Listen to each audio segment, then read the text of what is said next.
ও guys, আমাদের গোটা রান্নার বাজার নিয়ে চলে এসছে। ও বাবা, কত শাক নিয়ে এসছো! তো অনেক শাক, বাবা অনেক শাক নিয়ে এসছে।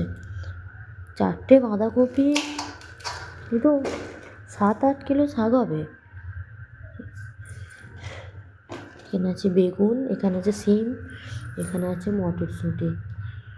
ও তো অনেক মটরশুঁটি নিয়ে এসছো।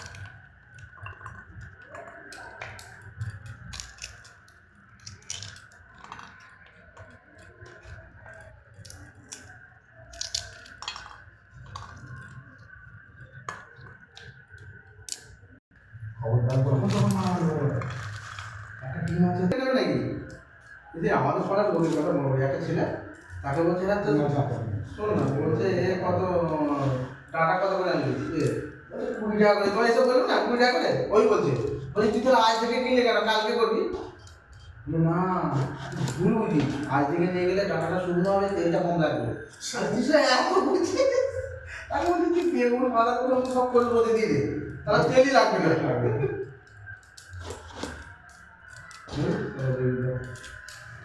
গোটা রান্না সব গোটা গোটা লাগে। ছোট বেগুন আমি পাইনি, মা বলছিল তুই ছোট বেগুন পাই জায়গা করে লাগে। তাহলে ওই ছোট বেগুন দুটো নিয়ে গেছে, ওই টাকা দুটো ছোট বেগুন নিয়েছিল গাছ আছে।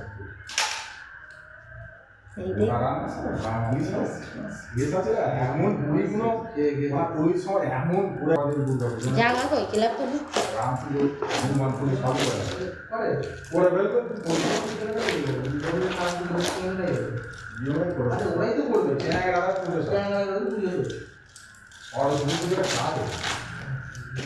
যারা কলেজে পড়ে তারা হ্যাঁ, আবার তখন বাড়ি বাড়ি যাবে, তোর বাড়ি তুলতে এসে সরস্বতীগুলো আর কালী সরস্বতীগুলো প্রায় বাড়িতে বাড়িতে করে, এখন তো অনেক কমে গেছে। আমাদের বাড়িতে হতো, হ্যাঁ সরস্বতী তুও দেবো আমাদের বাড়িতে। তারপরে কালী পুরো লোকের ঘরে শ্যামা কালী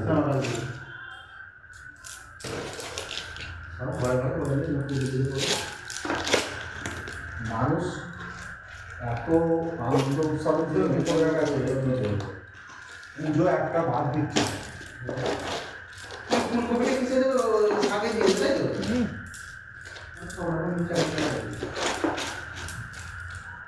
আমাদের ছিল না কি করে রান্না? আমি তো তুলেছি, আমি তো 3 বছর 4 বছর করছি, 4 বছর। কার আছে বসে থাকবো ওসব খেয়ে। বোন দিয়ে যেত আর ভাঁসিটা দিয়ে যেত, আর মান্দাবার থেকে দিয়ে যেত। হ্যাঁ, ঘরের জিনিস, অনেকটা হয়ে যেত। ঘরের জিনিস আছে।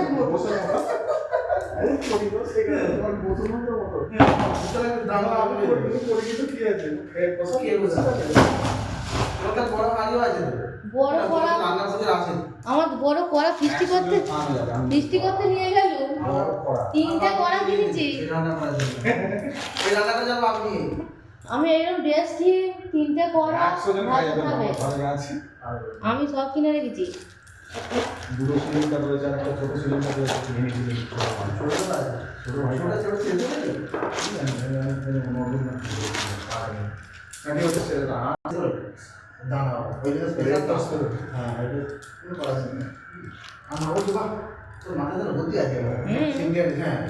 সিমটা দানা হলে ভালো লাগে নাকি? এই কড়াই বসে মেনটেন হয়ে যাবে। হ্যাঁ, আরে ওইটা যখন কোনদিন খাবি তো তখন ভালো লাগে। হ্যাঁ, আর সিম অমনি ওইগুলো দিলে যেটা দানা নেই ও গলে যাবে। হ্যাঁ, লাউ শাক তোমার গাছ আছে নাকি লাউ গাছ? না, লাউ শাকটা কালকে কিনতে হবে। সমস্যাটা হবে। পুঁই শাকটা আছে। সব পাওয়া যায়। পুঁই শাক বেশি যাবে না। না, কোথায় একটা সেই ডাঁটা। হ্যাঁ, একটা করে যেটা নিয়ম করা সে তো আছে। জানো। পাওয়া মুশকিল। হরিদাদের লাউ গাছ মনে রাখবেন নাকি? এই লাউ বড়ি দাদার আছে তো। ওই ছাদে ভর্তি ছিল তো। বড়ি দাদার আছে। এখন নেই, কিন্তু অনেক অল্প যা চলে যাবে। ও, বড়ি দাদার ফোন কল দিয়ে যাবে। ভর্তি। আমাকে খাওয়াবে বলে সেটা খাওয়ালো সেই দুবার গিয়ে বড়ি দাদার যে লাউ গাছ হরিদাদের আছে। সকালে বলতে হবে। সকালে বলে দেবো।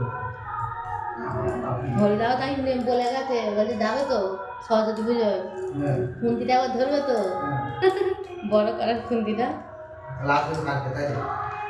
না, ওদের ওদের এখানে সরস্বতী পুজো হচ্ছে খাওয়া দাওয়া হয়তো। ও, রবিবারে খাওয়ানো আছে তো। ওদের পুজোটা আমার মেয়েদের নেই। হ্যাঁ, মেয়েদের। 25 থেকে 30 হাজার টাকা কাঁদা ওঠে। হুম। মেয়েরা তোলে। বেশি হবে। খাওয়া দাওয়া করা হয়। লুচি, ঘুড়ি, তারপর পরোটা, বোঁদে, মিষ্টি সব করে খাওয়া হ্যাঁ, এবছর ফ্রাইড রাইস, শালগম, তারপরে এ করবে আর সব কি বলে পনির করবে, বেগুনি হবে। পঞ্চাশ টাকা বেগুনি হবে। বেগুনি বেগুনি আমার বছর বেগুনি ছিল। আমি ভিডিও করেছিলাম। ওই তো বলছে যে এবছরে গিয়ে কুঞ্চিটা ধরবে না। ওটা পুজোর পরে দিয়ে হবে। পরের দিন না, পরশু দিন না, শনিবার। রবিবারে হবে। সব লোকের ছুটি থাকবে। হরিদাদের তো মানে এক জায়গায় বসা আছে। হ্যাঁ, হরিদাসকে ফোনটা করো। হ্যাঁ, ভুলে যাবে না। লাউ শাক কালকে 1 লাখ। আমি ভিডিও বানাচ্ছি দেখে না। সিম কাটছে।